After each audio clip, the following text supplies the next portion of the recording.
आज की इस वीडियो में हम एक कॉन्टेक्ट फॉर्म बनाने वाले हैं। जो हमने अपनी पोर्टफोलियो वेबसाइट बनाई है उसमें अभी तक हमने अबाउट सेक्शन बनाई, वर्क सेक्शन बनाई, हीरो बनाया, बट यहाँ पे भी कॉन्टेक्ट फॉर्म नहीं बना हुआ है। तो कॉन्टेक्ट फॉर्म बनाने के लिए सबसे पहले हम अपने कोड एडिटर में चलते हैं। यहाँ पे हम क्या करेंगे कि जिस तरह से हमने और डिविजन्स बनाई थी, अबाउट के लिए बनाई थी और इसी तरह से हमने बनाई थी वर्क के लिए, इसी तरह से हम क्या करेंगे कि यहाँ पे हम एक डिवीजन क्रिएट करेंगे। डिवीजन के अंदर आईडी लेंगे, आईडी को हम कॉन्टेक्ट नाम देंगे। ठीक, कॉन्टेक्ट, इसके अंदर हम एक फॉर्म लेंगे। फॉर्म में एक्शन को अभी हम ब्लैंक रखेंगे क्योंकि हम कोई बैकएंड नहीं कर रहे हैं यहाँ पे। सेकेंड, यहाँ पे क्या करेंगे कि एक हम हेडिंग लेंगे, उसमें हमने लिखा कॉन्टेक्ट अस। अब हम यहाँ पे इनपुट टाइप टेक्स्ट लेंगे जिसमें नेम देंगे, नेम मतलब जो यूजर का नेम होगा वो यहाँ पे अपना इनपुट कराए। ठीक, आईडी को हम हटा के प्लेस होल्डर देंगे नेम। प्लेस होल्डर देने से क्या होगा कि जो हमें वहां पे इनपुट वाला टैग है उसके अंदर हमें एक टेक्स्ट शो होने लगेगा। ठीक, जैसे अभी हम यहाँ पे रिफ्रेश करें और यहाँ पे हम आउटपुट में देखें तो यहाँ पे ये नेम लिख के आ रहा है, वो नेम जो अंदर लिख के आ रहा है वो प्लेस होल्डर है। ठीक, इसी तरह से हम क्या कर सकते हैं कि और भी इनपुट टैग लेंगे। सेकेंड हम लेंगे टेलीफोन के लिए। ठीक, टेलीफोन के लिए यहाँ पे मोबाइल टेल करके लिया जाता है। मोबाइल के लिए हम जो इसका टाइप होता है उसे टेल रखते हैं। ठीक, नाम के लिए हमने टेक्स्ट लिया, मोबाइल नंबर के लिए हमने टेल लिया, इसका टाइप जो है वो टेल है। ठीक, इनपुट टाइप टेल। और यहाँ से भी आईडी हटा के मोबाइल कर देंगे। ठीक, मोबाइल, मोबाइल नंबर। और इसी तरह से थर्ड लेंगे ईमेल के लिए, इसका टाइप ईमेल रखेंगे क्योंकि ईमेल वाले का टाइप ईमेल होता है। ठीक, और इस तरह से इसका प्लेस होल्डर हटा देंगे, प्लेस होल्डर में इसे भी ईमेल दे देंगे आईडी को हटा के। ओके, ये तो हो गया हमारा नाम पूछ लिया हमने, मोबाइल नंबर पूछ लिया, ईमेल पूछ ली। उसके बाद हम मैसेज देने के लिए एक टेक्स्ट एरिया लेंगे, टेक्स्ट एरिया, और उसको हम नाम देंगे मैसेज। और यहाँ पे हम आईडी हटा के प्लेस, अभी प्लेस होल्डर नहीं दिया हमने। ठीक, वो हमें प्लेस होल्डर भी देना होगा। यहाँ पे इनपुट टाइप हम सबमिट देंगे और यहाँ पे वैल्यू हम दे देंगे सेंड। ठीक, और यहाँ पे प्लेस होल्डर में हम डाल देंगे मैसेज। ठीक, इस तरह से हमारा जो है कि एक फॉर्म बन गया, HTML में बन गया। तो अभी हम इसका अगर आउटपुट देखें तो वो हमें कुछ इस तरह से फॉर्म दिखाई देगा। ठीक, ये हमारा फॉर्म बन गया, नेम हो गया, मोबाइल हो गया, ईमेल हो गया, मैसेज हो गया और सेंड वाला बटन हो गया। ये सारी चीजें हो गई, बट CSS अभी नहीं इसकी की है। उसके लिए हम क्या करेंगे कि हम अपने CSS वाली फाइल पे आएंगे। यहाँ जो हमने अबाउट सेक्शन की CSS की थी उसके नीचे आने पे हम क्या करेंगे कि हम कॉन्टेक्ट, जो हमने आईडी ली थी कॉन्टेक्ट, उस आईडी को हमने हैज से सिलेक्ट किया, कॉन्टेक्ट आईडी को सिलेक्ट किया। अब यहाँ पे हम क्या करेंगे कि इसको पैडिंग दे देंगे 30 पिक्सल, टॉप टॉप और बॉटम से 30 पिक्सल और लेफ्ट और राइट से 10 पिक्सल। इस तरह से हमने पैडिंग दी तो ये क्या होगा कि जो हमारा पैडिंग ले लेगा, ये सेक्शन हमारी पैडिंग ले लेगी। इसने देखो टॉप और बॉटम से 30 पिक्सल, लेफ्ट और राइट से 10 पिक्सल की पैडिंग ले ली है। ठीक, इसके बाद में हम क्या करने वाले हैं कि इसके अंदर जो हमारा फॉर्म है, फॉर्म को हम क्या करेंगे कि यहाँ पे मैक्सिमम विड्थ इसकी हम 400 पिक्सल लेंगे क्योंकि अभी तक हमने 400 पिक्सल ही ऊपर से लेते हुए आ रहे हैं मैक्सिमम विड्थ, तो 400 पिक्सल ले ली। तो वो इस तरह से 400 पिक्सल में आ गया। बट अभी ये सेंटर में नहीं है तो इसके लिए हम क्या कर देंगे, मार्जिन को ऑटो कर देंगे। यहाँ पे अगर हम मार्जिन को ऑटो करते हैं तो ये क्या होगा कि सेंटर में चला जाएगा। ये इस तरह से हमारा सेंटर में आ गया। ठीक, अब सेंटर में आने के बाद अब हम यहाँ पे क्या कर सकते हैं, इसको बैकग्राउंड दे सकते हैं और इसमें बॉर्डर ऐड कर सकते हैं। तो हम यहाँ पे क्या करेंगे कि बैकग्राउंड कलर इसे हमने दे दिया। ठीक, बैकग्राउंड कलर इस तरह से दिया तो ये हमारा कुछ इस तरह से दिखाई देगा। अब हम यहाँ पे एक बॉर्डर भी ऐड कर सकते हैं। ठीक, यहाँ पे हम बॉर्डर ऐड करने वाले, बॉर्डर 2 पिक्सल का सॉलिड, और इसका इसे क्या कर देंगे, ब्लू कलर का बॉर्डर लिया तो ये कुछ इस तरह से हो जाएगा। अभी जो बॉर्डर है ये देखो, इसकी कॉर्नर जो है वो राउंडेड नहीं है। इसको हम राउंडेड करने के लिए क्या करेंगे कि बॉर्डर रेडियस का यूज करेंगे।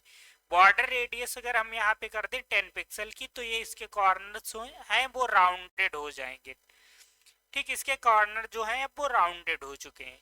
अभी यहाँ पे ये बिल्कुल चिपका हुआ है, तो इसके लिए हम क्या करेंगे कि यहाँ पे पैडिंग लेंगे। पैडिंग यहाँ पे हम ले रहे हैं 20 पिक्सल की। 20 पिक्सल की पैडिंग लेने पे इसके अंदर स्पेस बन जाएगा। ठीक है, इस तरह से स्पेस बन गया 20 पिक्सल का।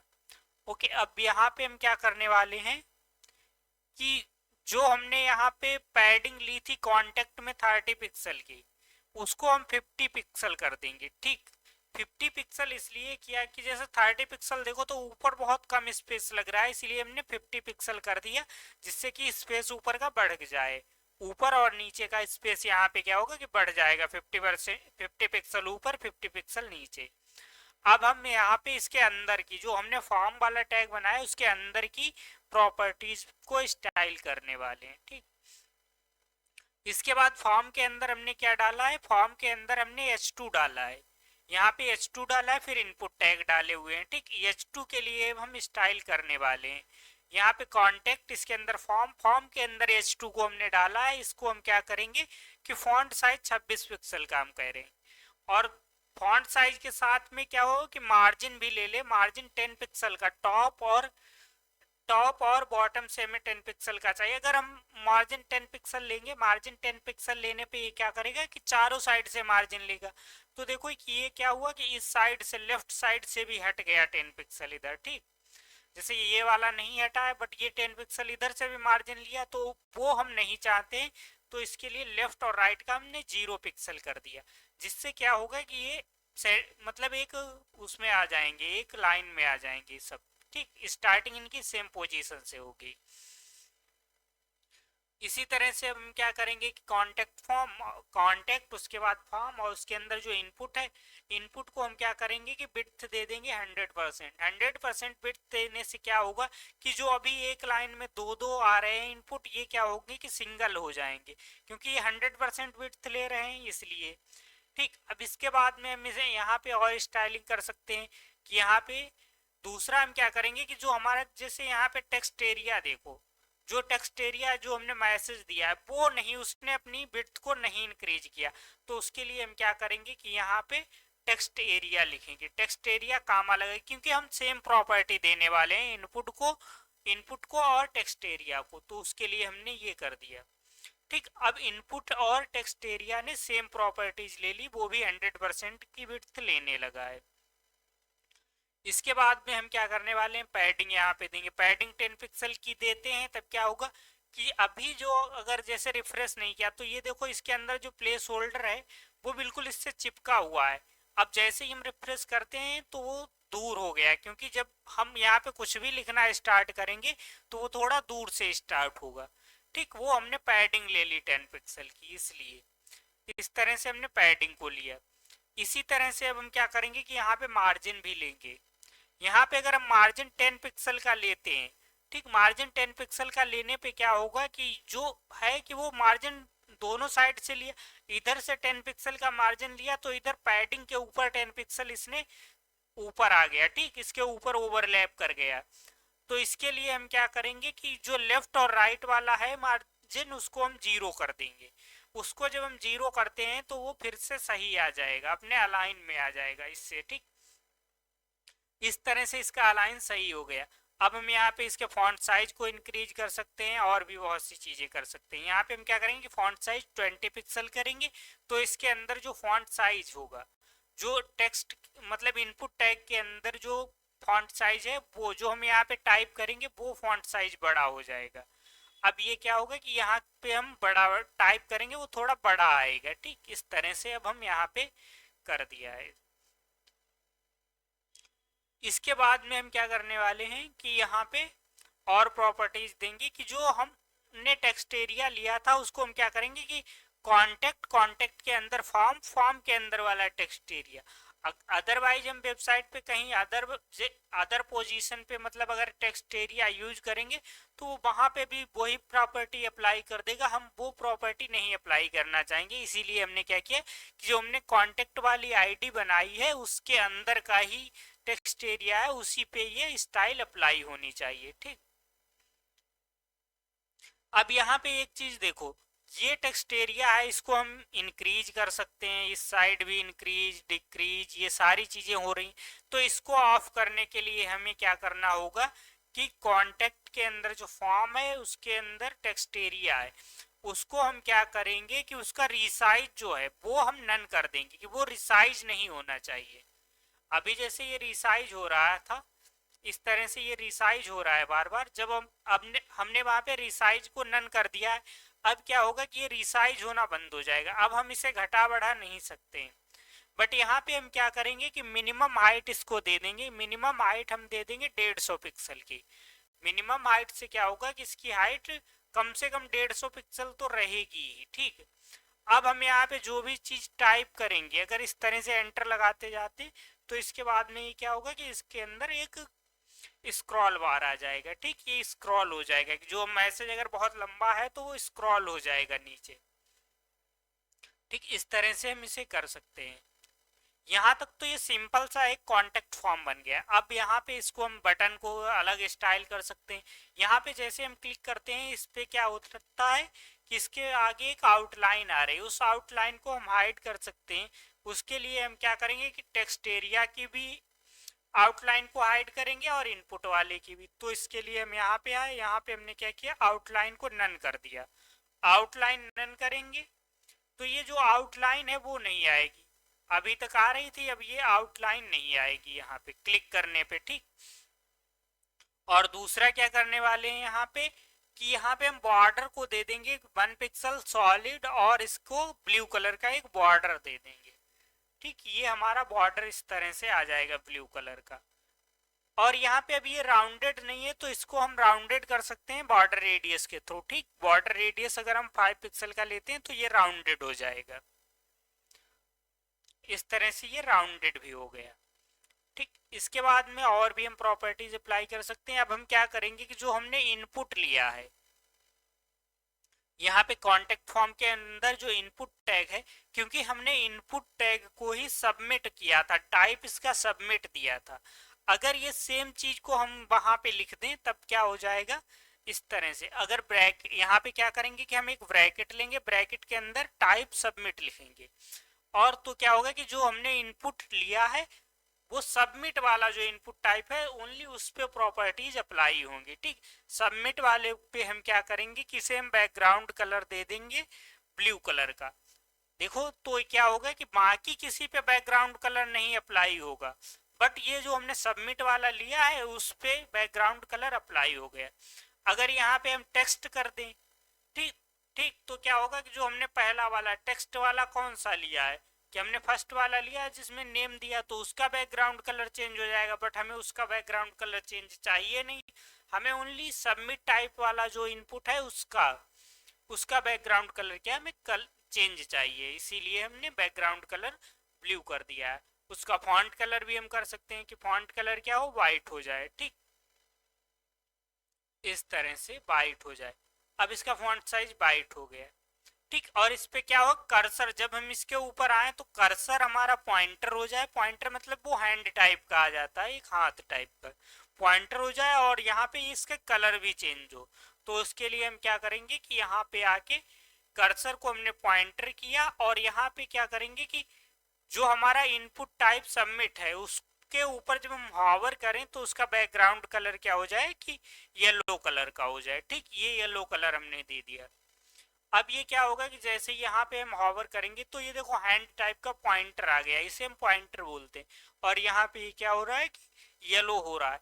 बट यहाँ पे अभी देखो कि तो एक मतलब 1 पिक्सल का क्या है कि बॉर्डर आ रहा है, उस बॉर्डर को हम हटाना चाहते हैं, तो उसके लिए हम क्या करेंगे कि इसका इनपुट टाइप सबमिट वाला है, इसका बॉर्डर नन कर देंगे। बॉर्डर नन करने से क्या होगा कि इसके ऊपर जो बॉर्डर आ रहा था 1 पिक्सल का वो अब नहीं आएगा, ये भी आ रहा है, ठीक। इसे सेव करें, 1 मिनट, सेव किया और इसे अब हम रिफ्रेश करते हैं, ठीक। रिफ्रेश किया उसके बाद देखो अब ये बॉर्डर चला गया, ठीक। अब वो बॉर्डर चला गया है। अभी हमें क्या है कि देखो इस तरह से बिल्कुल सिंपल सा खाली खाली सा लग रहा है फॉर्म। अगर हम छोटी स्क्रीन पर भी जाएं तब भी ये फॉर्म हमें कुछ इस तरह से दिखाई देगा, ठीक। अगर हम कितनी भी बड़ी स्क्रीन पे जाएं तो ये फॉर्म सेम दिखाई देगा, बट इसमें क्या होगा कि इसका मतलब जो बैकग्राउंड में है वो स्पेस ज़्यादा हमें दिखाई दे रहा है इस तरह से। ठीक, जो यहाँ पे स्पेस है ये बहुत ज़्यादा आ रहा है। इसके लिए हम क्या करने वाले हैं कि यहाँ पे जो हमने कांटेक्ट लिया था आईडी, इसमें हम क्या कर सकते हैं कि बैकग्राउंड कलर दे सकते हैं या कोई इमेज ऐड कर सकते हैं। अब यहाँ पे एक चीज़ और हम कर रहे हैं, यहाँ पे ट्रांजिशन को 1 सेकेंड करेंगे, क्योंकि जैसे ही हम यहाँ पे हॉवर कर रहे हैं, इसके ऊपर हॉवर करते हैं तो ये एक साथ कलर चेंज हो रहा है। ट्रांजिशन को 1 सेकेंड किया तो अब यहाँ पे हॉवर करने पे कलर जो है वो स्लो मोशन में ऐड होगा, स्लो मोशन में चेंज होता है। ठीक, इस तरह से जैसे हटाते हैं तब भी 1 सेकेंड लेता है, जैसे इसके ऊपर आते हैं तब भी 1 सेकेंड लेता है, तो एक स्लो मोशन में एनिमेशन टाइप से ऐड होता है। ठीक, इसके बाद में हम क्या करने वाले हैं कि इसके पीछे बैकग्राउंड कलर, जो हमने कांटेक्ट फॉर्म लिया था, कांटेक्ट वाली आईडी बनाई थी, जहां पे हमने आईडी बनाई थी, आईडी में ही हम बैकग्राउंड कलर देंगे, बैकग्राउंड कलर देंगे। यहाँ पे हमने क्या किया कि लीनियर ग्रेडियंट दिया। लीनियर ग्रेडियंट में क्या होगा कि लीनियर ग्रेडियंट मतलब दो कलर को हम कैसे यूज कर सकते हैं। यहाँ पे हमने क्या किया कि एक कलर लिया, फिर कामा लगा के दूसरा कलर लिया। ठीक, इस तरह से हमने कलर लिया, तो ये क्या होगा कि एक ग्रेडियंट कलर आ जाएगा। ग्रेडियंट कलर देखो इस तरह से, ऊपर दूसरा कलर है, नीचे दूसरा कलर है, ये इस तरह से हुआ। बाय डिफॉल्ट ये ऊपर टॉप टू बॉटम चलता है, बट यहाँ पे हम क्या कर सकते हैं, इसको कस्टमाइज कर सकते हैं। जो यहाँ पे क्या है, लीनियर ग्रेडियंट कलर जो होता है वो टॉप टू बॉटम चलता है, तो मतलब टॉप पे ये कलर ले रहा है फर्स्ट वाला और सेकेंड वाला ले रहा है बॉटम में। देखो यहाँ पे टॉप पे फर्स्ट वाला और सेकेंड वाला ले रहा है बॉटम में। ठीक, इसको हम क्या कर सकते हैं कि यहाँ पे अगर इसके आगे इसकी डायरेक्शन को हम डिफाइन कर सकते हैं, किस डायरेक्शन से ये होना चाहिए। जैसे यहाँ पे हमने क्या किया कि टू लेफ्ट लिखा और कामा लगा दिया, टू लेफ्ट लिखा। टू लेफ्ट लिखने के बाद अब ये क्या होगा कि ये फर्स्ट वाला कलर है वो लेफ्ट साइड से स्टार्ट होगा। ये देखो लेफ्ट साइड फर्स्ट आ गया और राइट साइड क्या हुआ कि ये आ गया सेकेंड। ठीक, इस तरह से लेफ्ट की ओर बन रहा है। ठीक, और इसी तरह से हम यहाँ पे क्या कर सकते हैं, राइट कर सकते हैं। टू राइट किया तो ये राइट से बनेगा। ठीक, तो राइट की साइड में बनेगा। ठीक, ये राइट की साइड में बन गया। ठीक, लेफ्ट टू राइट हो गया। ठीक, इसी तरह से अगर हम एक और कलर ऐड करना चाहें, यहाँ पे मल्टीपल कलर ले सकते हो, जितने भी तुम्हें ऐड करने हो उतने कर सकते हो। यहाँ पे जैसे हम एक थर्ड कलर लें, ठीक, हमने थर्ड कलर येलो लिया, तो यहाँ पे अब क्या होगा कि ये थर्ड कलर भी आ जाएगा, तीसरा कलर भी आ जाएगा येलो। देखो यहाँ से इधर आया ये second, first colour, second colour, third colour. अगर फोर्थ कलर लेंगे तो वो उसके बाद आ जाएगा, वो इस तरह से आ जाएगा। हम इसकी डायरेक्शन को भी चेंज कर सकते हैं, ये सारी चीजें हम यहाँ पे कर सकते हैं। ठीक, इस तरह से हम यहाँ पे इनकी डायरेक्शंस वगैरह भी चेंज कर सकते हैं। इस तरह से एक हमारा अच्छा सा ग्रेडियंट बैकग्राउंड के ऊपर हमारा एक फॉर्म बन गया है। ठीक, अब हम अगर इसे छोटा करें, छोटे पर भी ये ग्रेडियंट कलर ही दिखाई देगा इस तरह से। ठीक, अभी यहाँ पे क्या है कि देखो, अगर हम यहाँ से किसी भी चीज को स्क्रॉल करना चाहें तो वो स्क्रॉल नहीं होता है। ठीक, वो स्क्रॉल नहीं हो रहा है क्योंकि हमने यहाँ पे ये चीजें नहीं दी हुई हैं। स्क्रॉल करने को हमने वहां पे अपना जो हेडर बनाया था उसमें इन चीजों को डिफाइन नहीं किया है कि कहाँ पे हमें सेंड करना चाहिए। ये चीज हम करने वाले हैं, एक फाइनल वीडियो आएगी जिसमें हम यहाँ पे फूटर को ऐड करेंगे और ये किस तरह से स्क्रॉल हो जाए अपने आप से, कि हम जिस सेक्शन पे जाना चाहें उस सेक्शन पे यहीं से जा सके। वो चीजें हम नेक्स्ट वीडियो में आने वाली हैं। आज की इस वीडियो में इतना ही, मिलते हैं नेक्स्ट वीडियो में जो हमारी फाइनल वीडियो होने वाली है।